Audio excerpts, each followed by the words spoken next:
اللہ جب کسی سے ناراض ہوتا ہے رزق نہیں چھینتا، آب و دانہ بند نہیں کرتا، سورج کو حکم نہیں کرتا کہ اس کے آنگن میں روشنی نہیں پھیلانی، چاند کو نہیں روکتا کہ تیری کرنیں اس کے ویڑے میں نہیں پڑنی چاہیے، بلکہ اللہ جب کسی سے ناراض ہوتا ہے سجدوں کی توفیق چھین لیتا ہے۔ سجدوں کی توفیق چھن گئی تو پھر سمجھو اللہ ناراض ہے، اللہ راضی نہیں ہے۔ اور اگر سجدوں کی توفیق نصیب ہو جائے، کسی نے واصف علی واصف مرحوم سے پوچھا تھا کہ کیسے ہمیں پتا چلے گا کہ ہماری نماز قبول ہو گئی ہے، تو انہوں نے کہا تھا ایک نماز کے بعد دوسری عطا ہو جائے تو سمجھ لو پہلی قبول ہو گئی ہے۔ تو نمازوں کا نصیب ہونا یہ اللہ کی رضا اور اللہ کی خوشنودی کی دلیل ہے، اور سجدوں کی توفیق کا چھن جانا یہ اللہ کی ناراضگی کی دلیل ہے۔ میں اور آپ دیکھیں کہ ہم کہاں کھڑے۔ دیکھیے دولت تو کفار کو بھی ملتی ہے، اللہ دولت اسے بھی دیتا ہے جس سے راضی ہے، اسے بھی دیتا ہے جس سے نہیں راضی، لیکن سجدوں کی توفیق اسے ہی دیتا ہے جس پہ وہ راضی ہے۔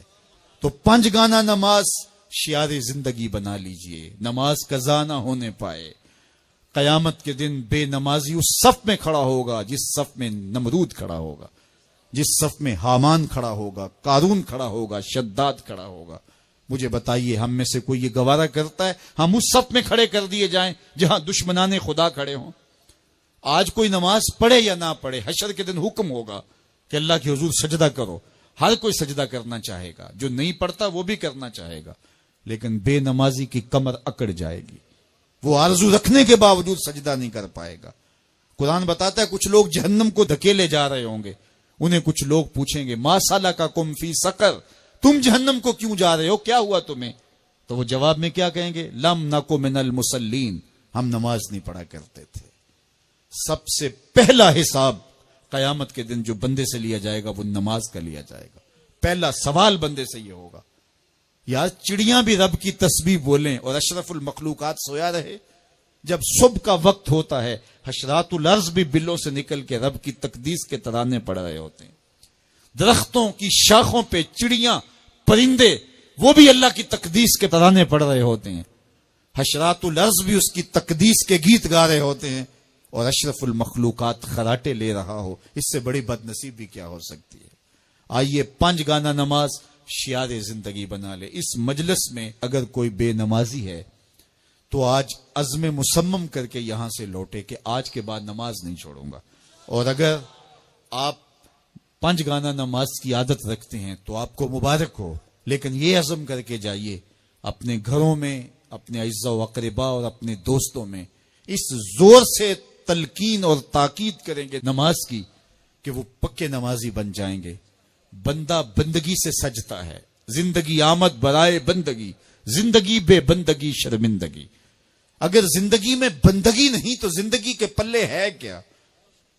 علماء نے لکھا ہے کہ یہ سارے درخت حالت قیام میں ہیں، چوپائے حالت رکوع میں ہیں، مینڈک تشہد میں ہیں، اور حشرات الارض سجدے میں ہیں، اور انسان اشرف المخلوقات ہے۔ اس کی عبادت میں درختوں کا قیام بھی رکھا گیا، اور رکوع بھی رکھے گئے، اور سجدے بھی رکھے گئے، اور قعدے بھی رکھے گئے، اس لیے تاکہ اس کی عبادت تمام مخلوقات کی عبادات کی جامع بن جائے۔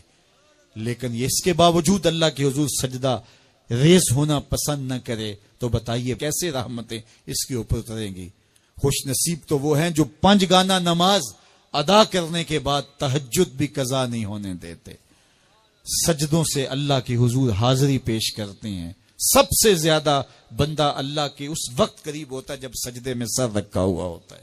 انسان کے اشرف اعضاء اس کے سر میں ہیں، بولنے کی قوت زبان سر میں، دیکھنے کی قوت آنکھیں سر میں، سونگنے کی قوت ناک سر میں، چکھنے کی قوت زبان سر میں، سننے کی قوت کان سر میں، سوچنے کی قوت دماغ سر میں، اور سر مالک کے در پہ۔